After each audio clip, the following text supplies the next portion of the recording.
And welcome back to episode number 10 of Talkin ATL Hawks. I'm your co-host John with my co-host Mr. Andrew and Chase Jefferson. Guys, how are we feeling this new year of 2025, not 2026, Andrew?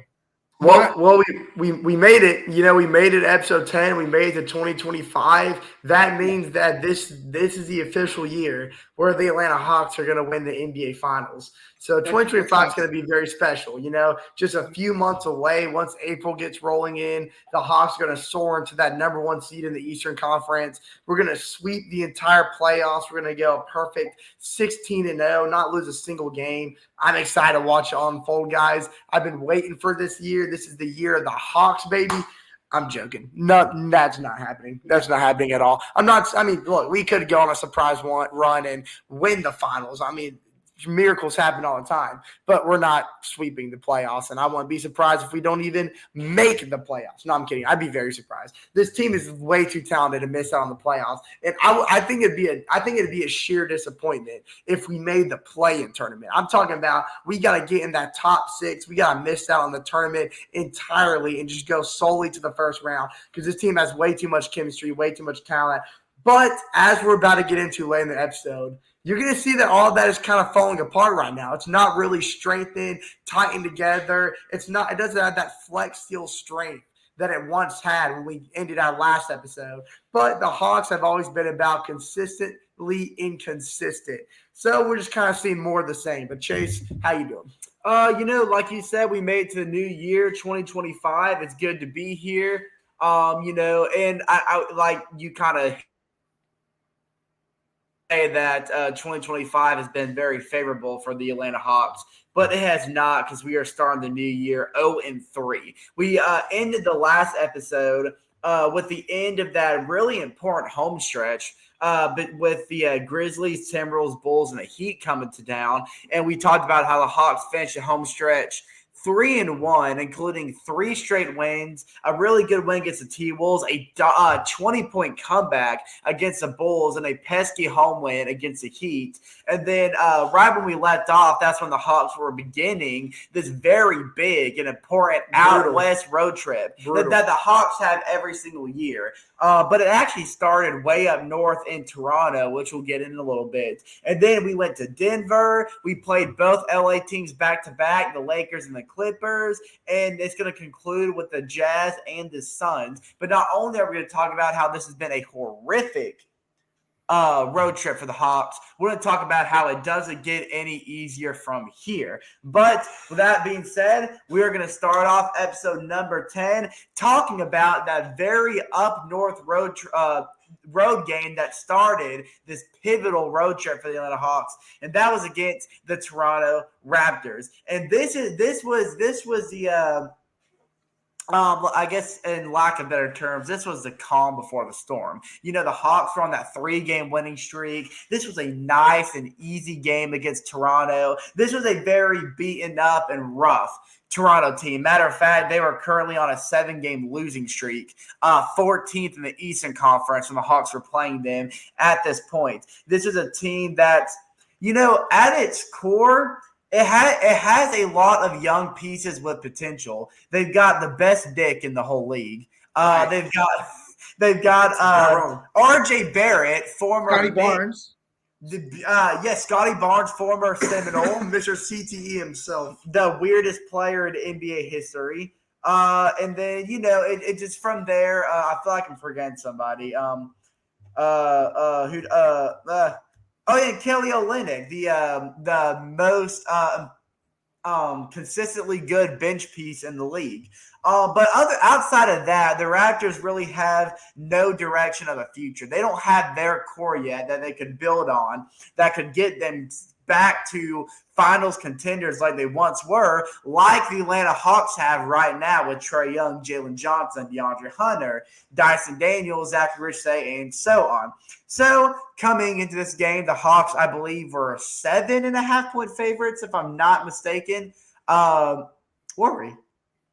No. The Raptors were 1 point favorite. Yeah, we weren't favored Yeah, at I'm all. sorry. Yeah, that was the shocking part. I knew something was off. That was the shocking part. The Raptors headed into this game as a 1 point favorite. Now, make no mistake, I didn't say anything wrong here. The Hawks coming off a three-game winning streak against the Timberwolves, the Bulls, and the Heat. Meanwhile, the Raptors on a 7-game losing streak, yet we were favored to lose by 1. But now, the only logical explanation I can fathom behind that is that heading into this game, 6 of the Raptors' 7 wins did come at home. The Raptors were coming off a little miniature road trip. It was their first home game in like 3 or 4 games. So maybe they were thinking that sold-out crowd that they always have up north would bring a different type of energy, a different type of resilience to this Raptors team. And maybe the Hawks being on a 3-game winning streak, having to make that long trip up north, could have put maybe some fatigue on the Hawks going to this game. Of course, there was Onyeka Okongwu just made his return. There's always concerns about how a returning player who hasn't been there in a couple of games could mess up some chemistry. Of course, and we're going to talk about that in a little more details later in the episode. And then, of course, Jalen Johnson didn't play in this game, so that honestly factored. No, Jalen played. Dyson Daniels. You're right. That's what I meant to say. Because Dyson started for him. Because Dyson Daniels came up with some kind of virus, so he was feeling a little bit under the weather, but he still traveled with the team. He just wasn't in attendance at the game. With all this put together, still, I think it's ridiculous that the Raptors were 1.5 point favorites, but I could see how that could tank the line a little bit. And, like you said, there was a sold-out crowd just shy of 19.5, but Joyner, tell the audience why it was that the prediction couldn't have been more off. Trae freaking Young, our leader, our all-star, double-double, 34 points, 10 assists, 7 for 13 from 3, and 10 for 20 from shooting.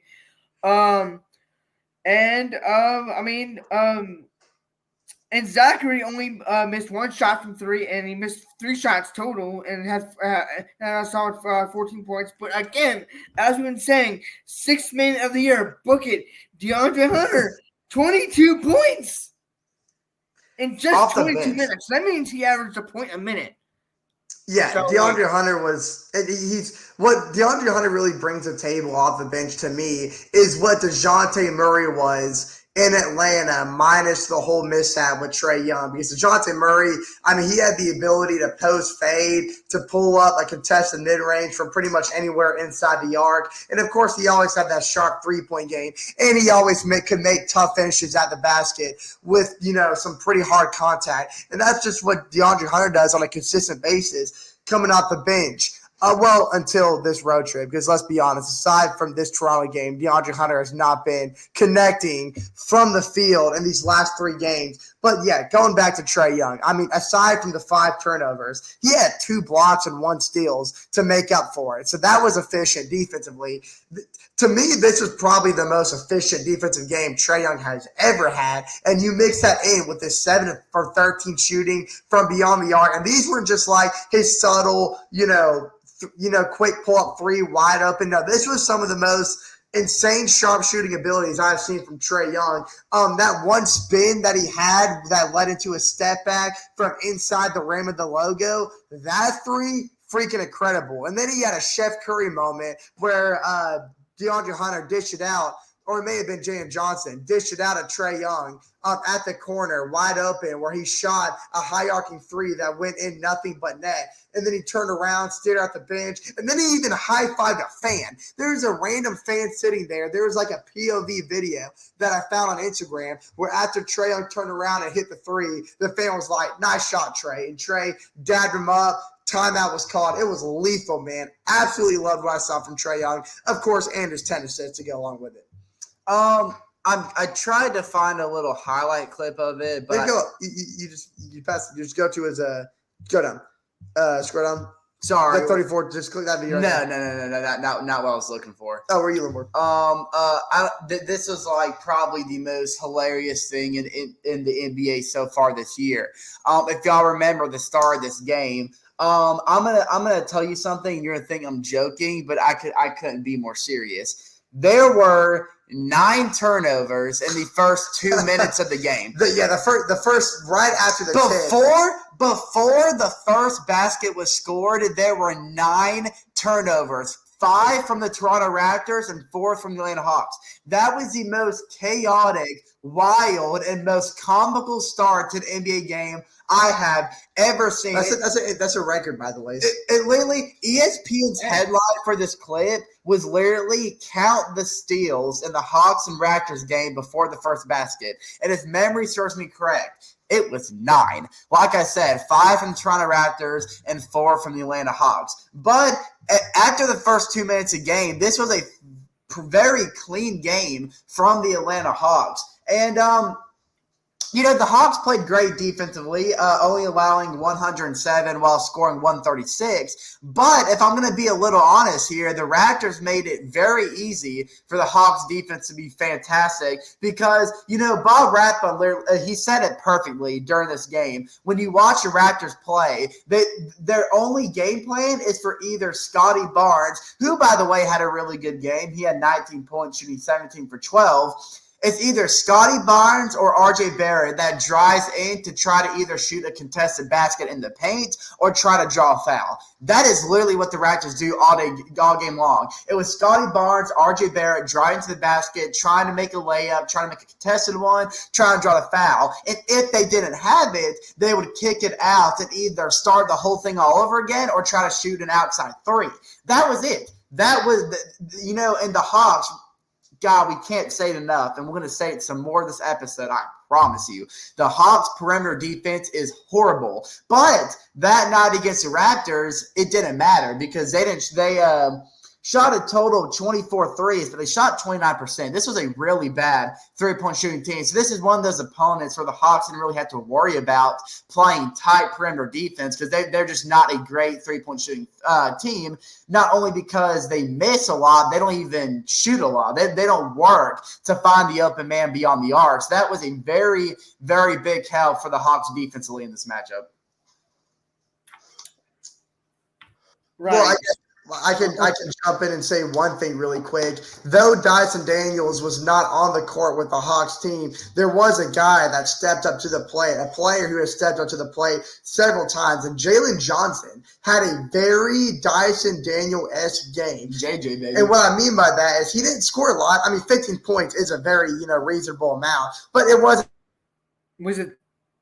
Around the mid to high 20s. So he put up 15 points, but he had 6 steals to go along with that 15. Those were Dyson Daniels numbers. So shout out to you, Jalen Johnson, for getting the job done defensively and making, cutting off passing lanes, eliminating backdoor cuts, just using your quick hands to disrupt any, fast break that the Raptors are trying to pursue. Just did a really nice job keeping the Raptors on their toes and really putting the whole team on edge and, just forcing bad passes all around. I think his defensive presence in that game was very, very effective in the way that he was bouncing off screens, just really trying to scramble the defenders to force as much bad ball handling as possible. Keeping them on their toes, baby. He did just that. I corrected myself. Thank you. So Joyner, actually, I want to shoot this to you because it's all fun and dandy talking about what the Hawks did and USA 2.0, USA wannabe. Yes, all your Canadians that I might have offended, I said it, and I'm not sorry. Just kidding. I love you. Y'all are nice people. Canada rocks. They gave us Drake. They did. They gave us Drake, but y'all also gave us Justin Bieber, and y'all could have kept him. Anyways, so after the Hawks' dominant win in Toronto, they're four in a row. The Hawks are blazing hot. And then to start the new year, New Year's Day, January 1st, we opened up with a night game against the Joker and the Nuggets. But this time it was without Jalen Johnson. Joyner, talk about how not having Jalen Johnson affected the Hawks greatly and what went wrong in Denver in a almost 20-point loss. Well, they didn't have a single starter that scored below 10 points. That's a big issue. Welcome to Denver. Joker had a triple double like he always does. You can't there's no answer for him. It's like he doesn't even try, and he still does it. I mean, Murray had so Murray, Porter, and Joker all had 20 plus points. That's 6. That's probably that's around like 60 plus combined points. That's That's all of them are starters. Yep. Christian Brown had a nice 15, and Russell Westbrook had 16 and 11. And so we have all that from your starters, and then you have decent scoring from the bench. You can't do there's nothing really you can do. You gotta hope and pray that they have an off night, which they didn't. No, they did not join. Let's go ahead and tip. And that an off night is very rare from a Denver starting 5. Let's go ahead and tip the iceberg a little bit more, because this is the second time. Now, that concluded the 2-game series between the Hawks and the Nuggets in this season, and this is both times the Nuggets scored 130 plus. Ridiculous outbursts from this Nuggets offense. You talked about Nikola Jokic, how he posts up his typical triple-double. Now, mind you, Jokic is half an assist away from averaging a triple-double. So this is like 2016 Westbrook on steroids. And I say on steroids because Jokic, this might be a little controversial. This year's Nikola Jokic is better than 2016 Russell Westbrook, his MVP season. And the reason why I say that, I don't think that's a stretch. The reason why I say that is because Nikola Jokic is putting up what Russell Westbrook did in a full game in one freaking half. Almost one half. Nikola Jokic nearly had a triple-double at halftime. I think he was 2 rebounds away. Ladies and gentlemen, let me back it up even further. He was halfway to a triple-double at the end of the first freaking quarter. He had, it's ridiculous. That's stupid. 23 points, 17 rebounds, 15 assists, 2 turnovers. And throw it out there. He had a block to go with it. And mind you, honestly, that does it for me. It's the block.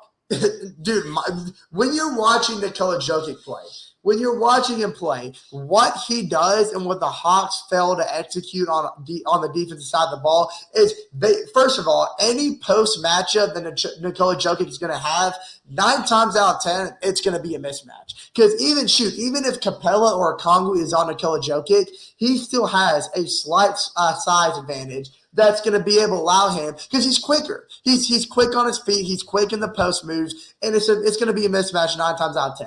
But what the Nuggets executed and catered perfectly to the Hawks' defensive weaknesses is they would hand Nikola Jokic the ball on a post where Okongwu or Capella would press up to try to limit his hip movements, and that way he couldn't do that Kobe-esque post fadeaway that he always does, or that Hakeem Olajuwon hook fade. So, it would force our centers to press up on his back and allow him to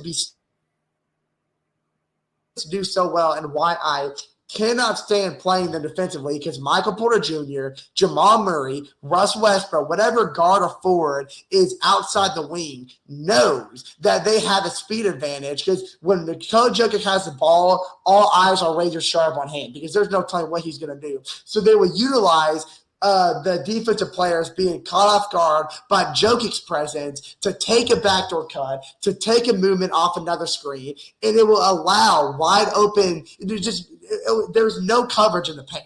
It's a freaking Moses' Red Sea. It parts when Nikola Jokic gets the ball, and there's always a split to the basket, whether it's a backdoor cut from the corner, from the wing, off a screen. It doesn't matter. The Hawks had no answer for it.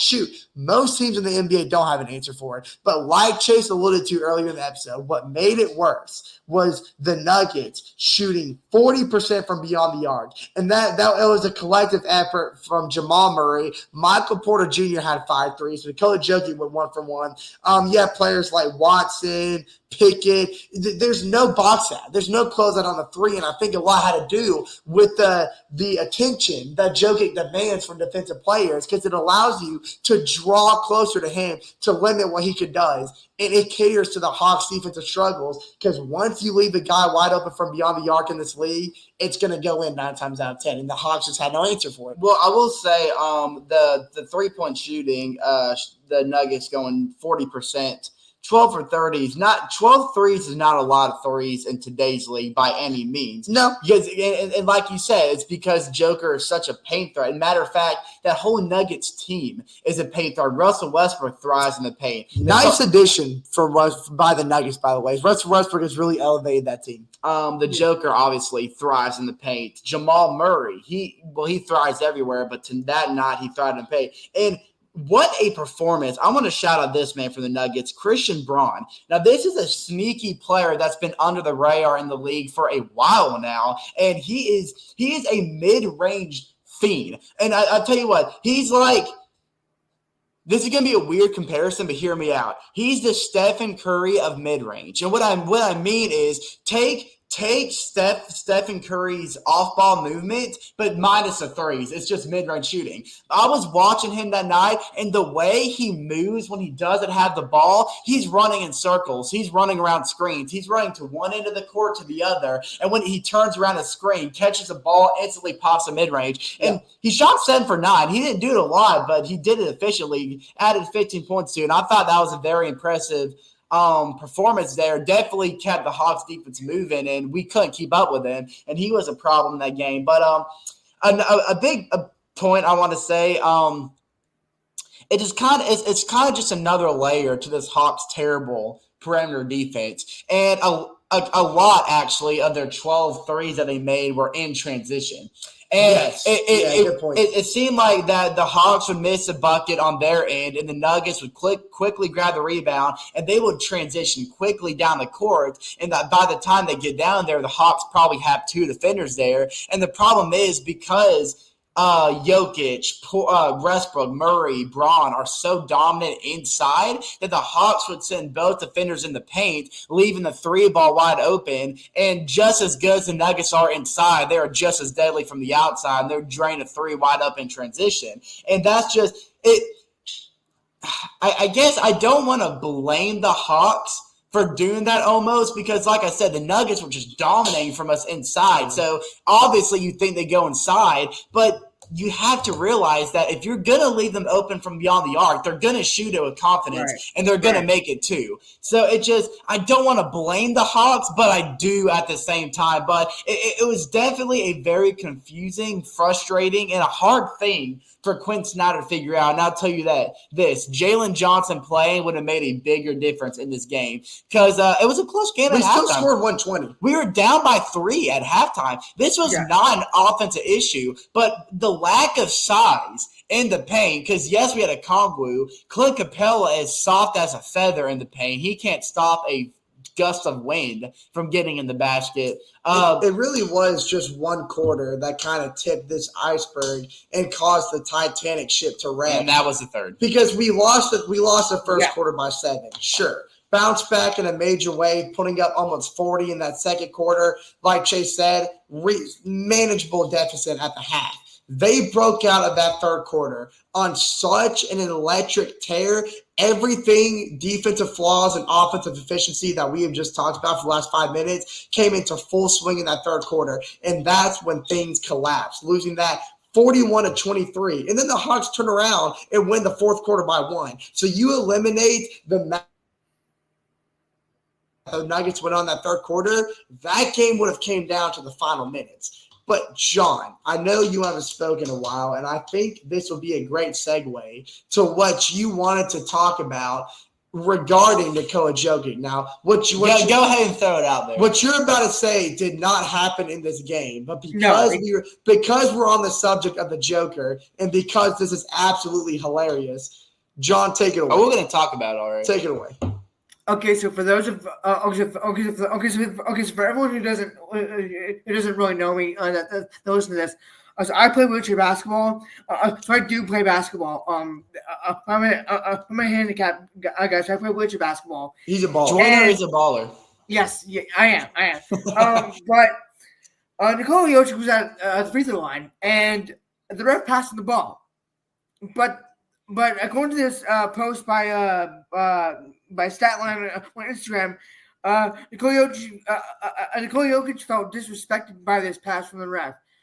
Now, like, I guess I can see, like, I guess, like, the way he, like, received the ball in his hands might have felt weird and, like, he didn't want to shoot it. But, like, I just think it's funny, like, he, like, like, for me, like, personally, like, I don't, like mind how the ball gets, like, handed to me. Like, I would adjust it how I want to, like, shoot it, but, like, sure. I just don't see, like, what the big deal is. Like, it's a pass from a ref. He's giving the ball to shoot a free throw. Like, I don't get it. I'll say this. That sounds a little uncharacteristic of Nikola Jokic. I don't think so at all. I think it falls right into his character. I don't think it does. And because the thing is, like, because Jokic, we all know his personality. He's so nonchalant. And it became more famous the year they won the finals, especially afterwards when everybody realized how he really didn't care about winning the finals. He doesn't care. It's like he wants to go home and see his forces, dude. Like, that's all he wants to do, man. Nothing right, but, like, he doesn't care. He doesn't care. I think we lost Joyner. Oh, he's back. No, we did for a little bit, but you're back. Sorry, it's a little stormy outside, so we might have a little. Yeah, no, it is here, but might have a little bit of lag here and there, but not too bad. But you know who he reminds me of? Anthony Rendon went on the Angels. Was that Rendon on the Angels? Yeah. You know what I'm talking about? Yes, I do. When he was when he said that he doesn't like playing baseball. Oh, it's just a job. It's just a job to him. It's just a job to him. I feel like that's exactly how Joker feels. He doesn't necessarily like playing basketball. It's like he likes playing basketball. Well, I didn't mean like that, but it's like it's almost like me and Chick-fil-A. Like I don't. You know, like it's not like I wake up every morning and go, oh, gee, golly, I get to go work at Chick-fil-A. But it's like, you know, it's like, oh, you know, I have a job. I get to go work at Chick-fil-A. I think that's how Joker feels. He doesn't wake up and go like, oh, boy, I get to shoot some hoops with my boys. He's just like, oh, you know, I'll be back, honey. I gotta go to my 9 to 5. You know, it's game day. I'll be back. I think this is what now, Joyner, you can attest to this since you have played, you know, actual competitive basketball before. Yeah. Now, I looked into this a little bit because I felt like Nikola Jokic's reaction may have been a little more exaggerated. Like, he literally just dropped the ball, looked at the ref, made the same gesture like 3 times, and made the ref come over and pick up the basketball. I don't think that was necessary. Now, I looked into a little bit. Now, as an NBA official, to Jokic's credit, there is a regulated way officials are supposed to hand players a basketball. It's supposed to be a genuine bounce pass right to the waist area. And the reason why that is so that way refs can't be accused of trying to throw off somebody's, you know, free throw routine. Because everybody has a free throw routine. So to Joker's credit, the pass was awful. It went to his knees. It was like here you go. To Joker's credit, the pass was so sure. I understand if Joker wanted the ref to rebounce it, but also to the ref's credit, the ref came over, picked up the basketball, and told Joker, that was my bad, and gave him another pass. So the ref fixed the situation. I don't think Joker should have reacted like the way he did because it was obviously not intentional. You could tell that the ref was a little sidetracked. He was just trying to give the ball to him so he could go through his routine. It wasn't intentional. And I think Joker kind of took it like, hey, bud, why are you trying to mess up my rhythm? That's not what he was trying to do. But, you know, it's heat of the moment. The ref said, my bad. Joker was like, you know, okay, we're all good. And the game continued. So it didn't escalate to anything, which I'm glad. But, you know, it was a little funny moment.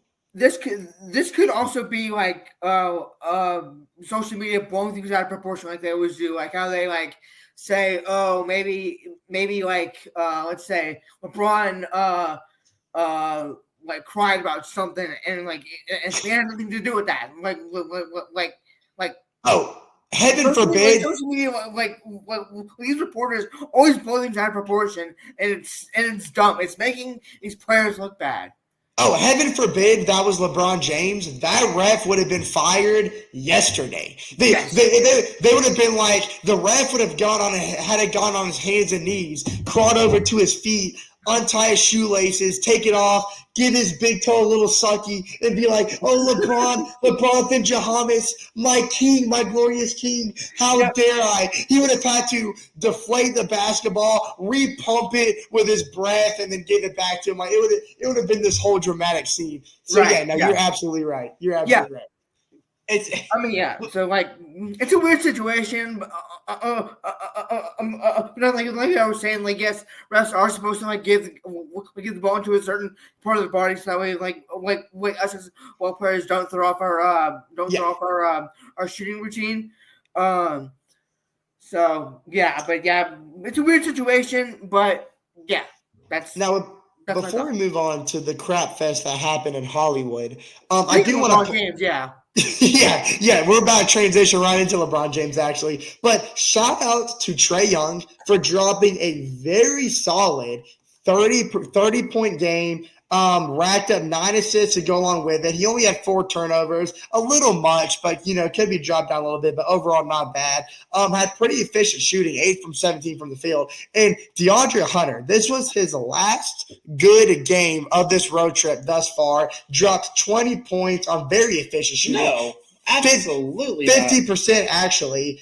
Shot 3 for 5 from the field. Now, one critique that I do have is very bad night for the Hawks from the free throw line. Shot 66% compared to the Nuggets, 21 for 21, 100%. You should, as an NBA player, it still bugs me today. You should never be leaving that many points at the free throw line because, first of all, you're a professional basketball player. You get paid millions of dollars to make a simple free throw, and they call it the charity stripe for a reason. This is like Oprah Winfrey handing out free points. You shouldn't deny that opportunity, but the Hawks do more times than not. So that was a little disappointing. Hey, buddy, that was the last good game Trae Young's had? I said DeAndre Hunter. Oh, you said Trae Young. I meant DeAndre. Yeah, okay. You said Trae Young. I was a little confused. No, Trae's been playing great this road trip. No critiques from Trae Young at all. Hunter, absolutely. But like you said, if you thought the Nuggets game was bad and you thought it couldn't get worse, it did. Not defensively necessarily, but offensively, absolutely. Mm-hmm. And I'll kind of get this Lake show started because that's exactly what it was. Yep. On the third. Lakers. It was literally the Lake show. But no discredit Trae Young. He had a great game, honestly. Shooting 10 for 22, 33 points, 9 assists, one assist shy of another 30-point double-double. You have Jalen Johnson returning from the Denver game, and he showed how much of a difference he made, shooting 8 for 13, 19. Also, shout out to Jalen Johnson's dad. I know we all saw the clip, but this was the second time in a row that Jalen Johnson had like a highlight dunk when they interviewed his dad. I can't remember who he was playing, who we were playing, but I remember earlier in the year they interviewed his dad, and Jalen Johnson just absolutely yammed it on a guy, and his dad went absolutely berserk. And so they were talking about that moment during the Lakers game, and as he was interviewed again, Jalen Johnson slides by and has another. It was ridiculous dunk too. A ridiculous highlight dunk, and of course his dad started going crazy. He was like, "He did it again! He did it again!" He did dunk on, dude.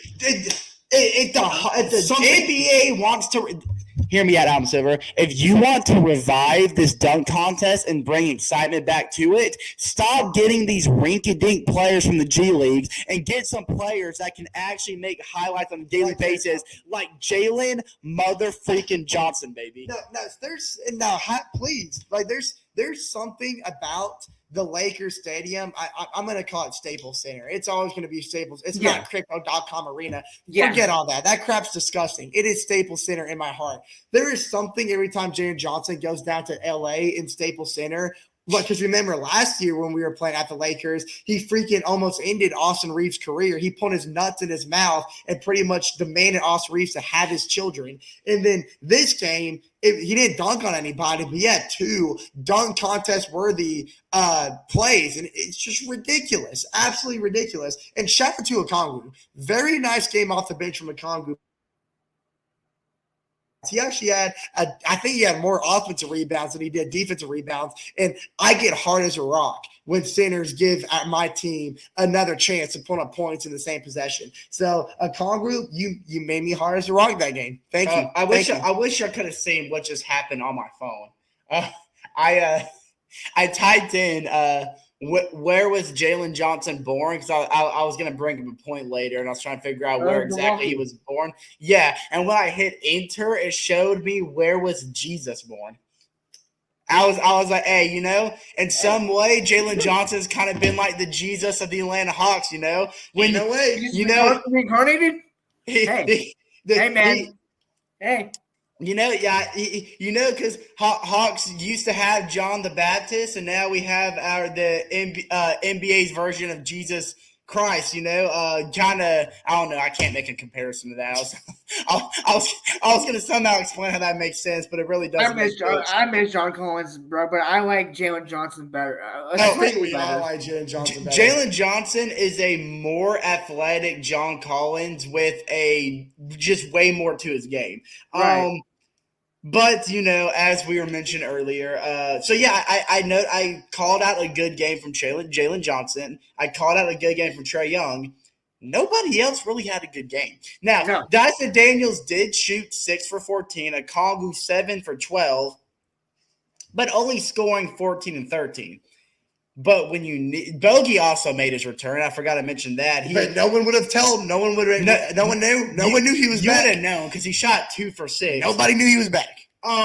But who we did know played, and we knew he played for a fact because he played so bad. Bronny James. And no, Bronny James did play at the end of the game. Yeah, Bronny did play. Bronny played. You know what? Every time he touched the ball, everybody in the court everybody in the stadium had an orgasm. Every time he touched the ball, it was okay. You know why? I'm gonna say this. You know why Bronny James even stepped on the court that game? Because the game was over. You know why it was over? Because hear me out. Hear me out. DeAndre Hunter had the worst performance of his NBA career. And I'm not over-exaggerating. I'm not over-exaggerating. This was the worst Hunter has ever played in his NBA career, shooting 1 for 12 in 27 minutes. That is 3 points, 3 rebounds, and 4 fouls. It's not like he was playing any different than what he normally does. He did exactly what his gameplay foretells. He had a lot of really good mid-range looks. There was a couple times when he had a mismatch, which was Austin Reeves. Austin Reeves ended up on Hunter. Obviously, that's a mismatch, and Hunter took advantage of them. But he'd do the fadeaway mid-range like he normally does. He just couldn't make anything. Matter of fact, he had 3 wide open, uncontested three-point shots that he just flat out missed. One of them was so bad it was almost an air ball. This is really the start of the point that Andrew made earlier. When we were talking about going back to the Raptors game when Congrue was making his return, and we were wondering why the Raptors 1-point favorites. Andrew's like, Congrue's making his return, and you never know after a player misses a couple games, you never know how throwing him back in the lineup that's going to alter our chemistry. This is really the start of that problem that the Hawks has faced really all road trip. Because the Raptors, yes, Congrue made his return, but it's the Raptors. We did what we were supposed to. But then it gets the Nuggets. No Jalen Johnson, no Bogey. And that obviously played an effect defensively on a major level, not having Dyson Daniels and Jalen Johnson. But then, Dyson Daniels and Jalen Johnson and Bogey comes back against the Lakers. And now after just adjusting to how to play without them, we had to go right back around and learn how to play with them all over again. And look how it affected our offense. 102 points. Hunter just couldn't find his rhythm. Dyson Daniels did shoot 6 for 14, but Daniels had a terrible second half where he missed a lot of open floaters that caused a lot of transition points for the Lakers. And then, of course, on the offensive side of the ball for the Lakers, they did exactly what everyone expected. LeBron James went 13 for 20 for 30 points. He had an insane third quarter, almost a Zach LaVine type third quarter when the Bulls were playing the Hawks. Anthony Davis went 6 for 17 with 18 points, 19 rebounds. Oh, yeah, that's another problem that I forgot to mention. The Hawks couldn't grab a rebound to save their life. If we're not talking about like just your occasional offensive rebound, like I was alluding to a Congo doing earlier. Lakers converted 17 offensive rebounds. And sure, Anthony Davis had his few. LeBron James got his hands on the ball a few times. But there were moments, and I kid you not, there was moments, and this aggravates me more than anything we just said right here.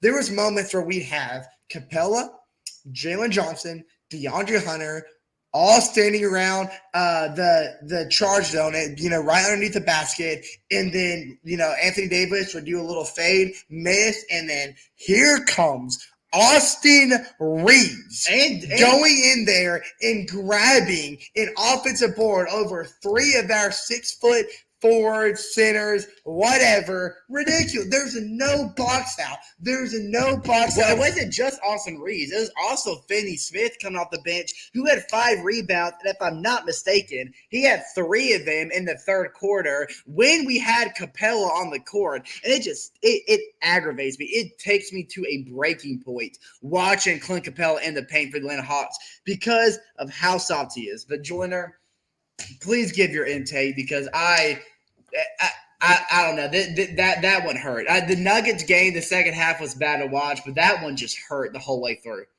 Well, like I said earlier, when Trae Young is a leader, but like he's a leader doesn't mean he needs to be scored all by himself, and that's pretty much what I've seen right here. I mean, yes, Jalen Johnson had a solid 19, Dyson Daniels had a solid 13, but like the rest of our team just. And the thing is, playing in Staples Center, the third. This was the start of a back-to-back for the Atlanta Hawks. Their third game in 4 days, and that's a very tough thing to do, especially in a league like the NBA where you can easily get fatigued. Or play back-to-back teams like we did with the Lakers and the Clippers. Well, that's the thing. And when they turned around to play the Clippers, and I remember this is their new stadium, the Hawks' first trip, the Intuit Dome. Very beautiful, by the way. Awesome.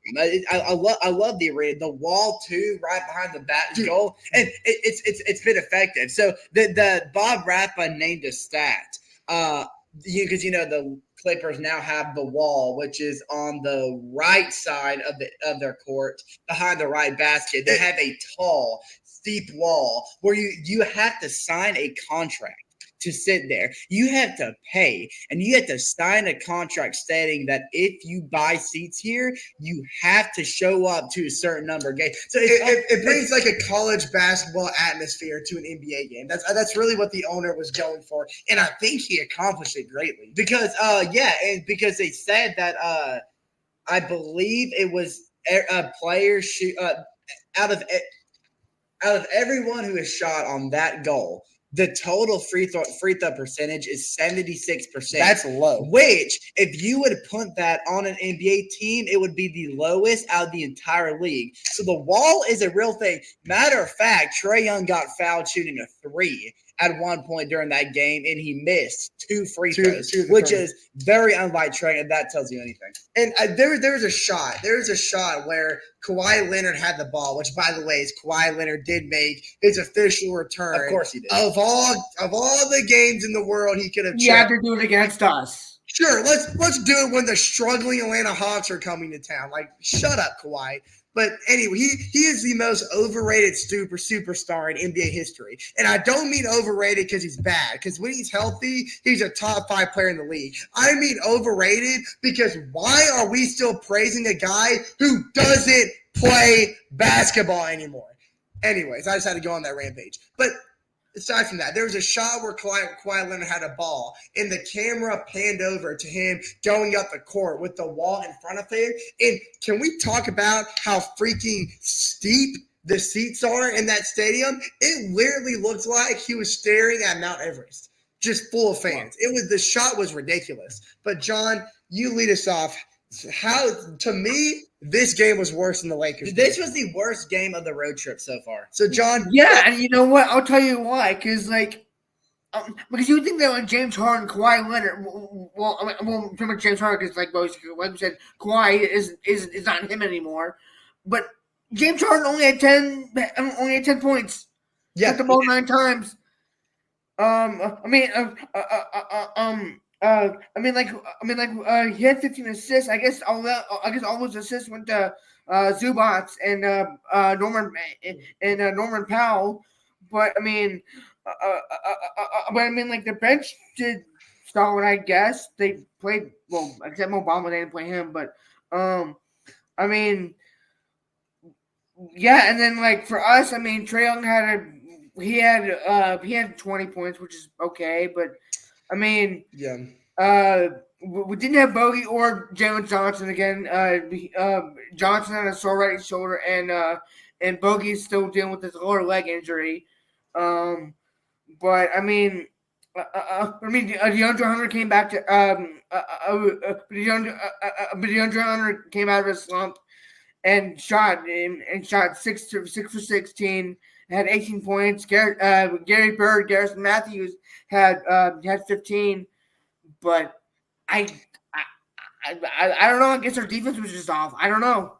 Well, and you see the inconsistency with injuries, and this is something that the Hawks did pretty much the entire length of the schedule last year, and we're seeing it come into effect again. You had Jalen Johnson absent in Toronto. He wasn't there in Denver. He comes back for that Lakers game, and then he's out again against the Clippers. This is a horrible time for the Hawks not to be healthy. The starting 5 in the 6, 7, 8 pieces, the rotation that Quinn Snyder uses, is changing every single night, and that is a recipe for inconsistency and disaster because it forces you to restructure the entire game plan and approach for every night because you don't know who you're going to be sharing reps with. And especially for a playmaker like Trae Young. Now, granted, he's been doing fantastic with what he's been for the hand he's been dealt in this road trip. He's been the only consistent guy. But even for a high-key playmaker like Young, this is deafening to his game, and you can see it translate with his incapability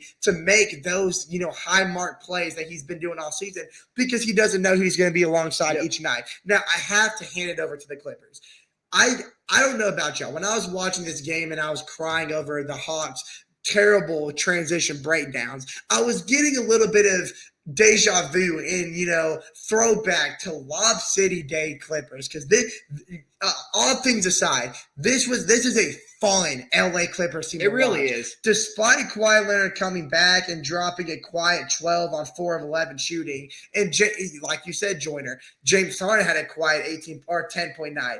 Norman Powell, Zubac, these guys when they make cuts to the paint, for some reason, Zubac in size looks like he should be slow as molasses. But when the Clippers go on a transition break, he turns into Usain Bolt, sprinting down the court. And Derrick Jones Jr., I remember when he was playing for the Miami Heat, and the fans would know him as airplane mode, and every time Derrick Jones Jr. would start to go on these dunk contest type plays. That was airplane mode with Bam Adebayo, by the way. No, it was Derrick Jones Jr. It was Derrick Jones Jr. And fans would put their phones on airplane mode. That was Bam. Yeah, I promise you, look it up. As I'm talking, look it up so I can prove you wrong. But Derrick Jones Jr. has now become part of the Clippers, and paired with James Harden and Kawhi Leonard, he had one of the most insane dunks off a lob I've ever seen in that first quarter. It was ridiculous. Go watch the highlight if you haven't already. But yeah,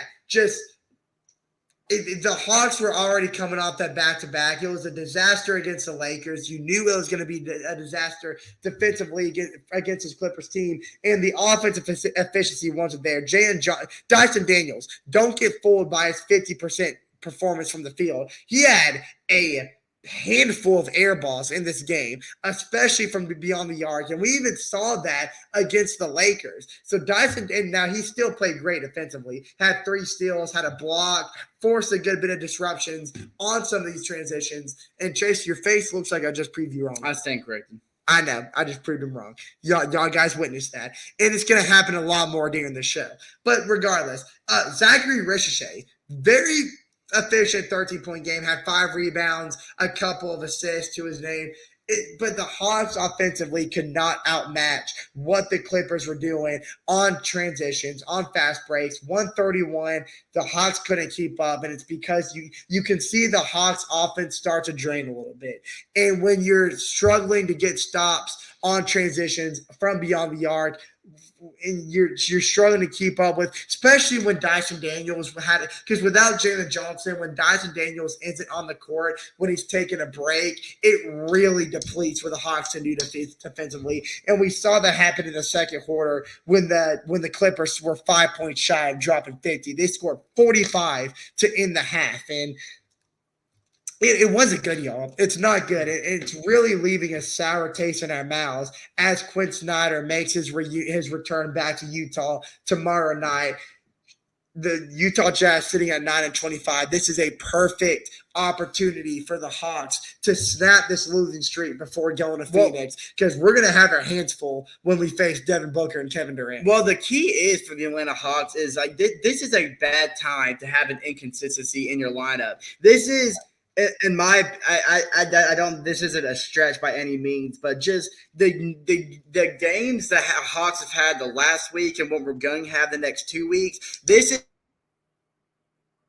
the Hawks are going to have in their entire schedule, and especially when you're playing a lot of games like they are out west against a lot of really good teams, you got to have consistency in your lineup. You can't be missing Jalen Johnson, Bogey, Dyson Daniels, Okongwu night after night after night. You got to have consistency. You have to have that chemistry strong again, because think about the Clippers.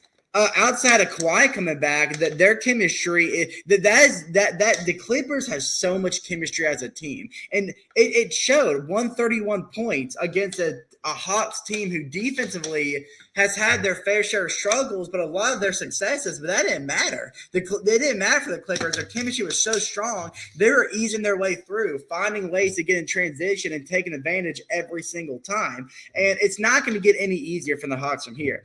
Yes, we have the Jazz tomorrow night, but this isn't a team like the Raptors. Yes, they're 9-25, but if you ask me, I've always felt like that this Jazz team has had a very underrated roster behind Lauri Markkanen, Colin Sexton. Although Lauri Markkanen and John Collins are both a game time decision. So if Lauri Markkanen and John Collins could find themselves out versus Atlanta Hawks, that could be huge. Because the Hawks just need a nice and easy win. There is nothing better that could boost your confidence than a nice, easy win for the Atlanta Hawks. But then, like Andrew said, we conclude against the Phoenix Suns, who, yes, they have Kevin Durant, Bradley Beal, Jay Crowder, but I mean, wait, do this? Devin Booker. I don't think.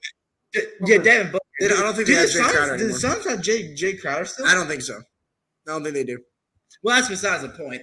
But this is a Suns team that's been struggling, and they've been struggling bad. And almost this is going to be a very, very They interesting. do not have Jay Crowder anymore. They do not. Okay, I didn't think so. I don't know why. I think Sacramento signed him. I think Sacramento signed him. Yeah, he's. Okay. I don't know. I thought he still had Jay Crowder, but the thing is, this is going to be a very interesting matchup to end the road trip for the Atlanta Hawks, because these are two teams who are facing the same problem defensively. As bad as the Hawks are guarding the perimeter, the Suns are just as bad. So these are two teams that give up a lot of threes. So expect the Hawks and Suns game to be a high scoring affair. But then after we come back home, we host the Rockets and the Suns, and we host the Rockets on a 3 p.m. Saturday game. Now, we played the Heat earlier on a 3 p.m. on Saturday. What is it with the Hawks having early afternoon Saturday games? We used to never play this early on Saturday. Why all of a sudden we are playing so early on Saturday? I have no idea. But yeah, so we're coming off a tough road trip, and then we are having back-to-back really tough matchups at home. And then we play the Bulls, the Celtics, the Knicks. It just doesn't get any easier for the Atlanta Hawks. So key is got to find consistency in their lineup, got to find a way to fix these defensive holes. Find a way to stop transitions. Find a way to close out better beyond the arc, beyond the perimeter. And for the love of everything that is holy, stop allowing these backdoor cuts. Capella, stop Capella, stop being so lazy in the paint. You have been in the league for way too long to be that lazy in the paint. If you don't know by now that they're not going to have some sneaky guy cutting through the baseline to get their way to the bucket because it's happened on you night after night after night after night after night after night after night after night after night. Let me finish my rant. Capella, 55 minutes in. We got to wrap this up. I'm gonna wrap it up. I'm ending on a rant here because it's Capella. There's a point where I was getting to love you again, where I was seeing sparks of your Houston Rocket self, but all of that has just gone away, man. Now you're back to the Clint Capella that Hawks fans don't like. If you didn't know Clint Capella by now, the Hawks don't like this version of you. So if you could just I gotta get ready. I don't know why you can't take the hits. If you could just find a way to get back to your Houston Rocket self, I think all Hawks fans would be appreciated. Andrew just got in last. I don't know if he was unsatisfied with my rant, but I feel like the rant was very necessary. Yeah. This is the second time Andrew's left for the podcast too. It's becoming a theme. I don't know. I don't know. So was it something I said? No, I don't think you said anything wrong. No, you're right. You're 100% right. But let's see what else. Yeah. So I mean, yeah, like we got. Man, like I think that we can end this like road trip pretty strong, and then take care of business for the rest of the month. I think we can do it. Oh yeah, I think so too. Absolutely. But I guess remarks. Do what? I'm sorry, I cut out a little bit. Yeah. But before we end this episode, is there any closing remarks you'd like to make? Not really. No, I'm just. I mean, it's been a rough road trip so far, but like I said, I hope we can close it out. Yeah, like hopefully we could finally get a win in January. If not, then hopefully that win comes on the 23rd when we go to the State Farm to play the Raptors again. Yes, sir. Can't wait to be there. Can't wait.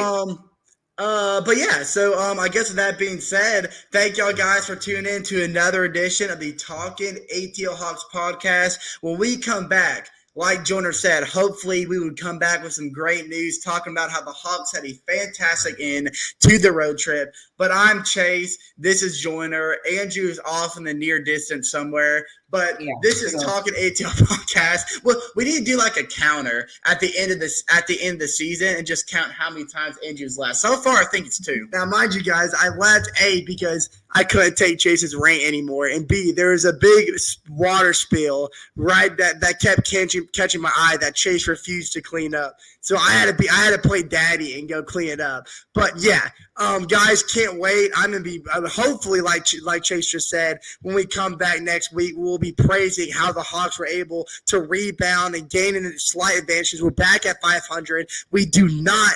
For everything that is holy on this earth, we do not want to drop below that 500 mark going to Phoenix, because that's when things are going to start to get really messy. We want to come back home 2 games above 500. Let's make it happen, boys. Let's make it. Let's do it. Yeah, we just need to be a healthy team. That's the only thing. We just need to be healthy and have our starters play consistently. That was awkward. That's it. I stood up hoping y'all could see me salute, and you couldn't see it at all. That was kind of awkward. Yeah. But anyways, we'll see you next week. Yeah. Yes, sir. All right, Joyner, give us a good caw-caw! Caw-caw! Caw-caw!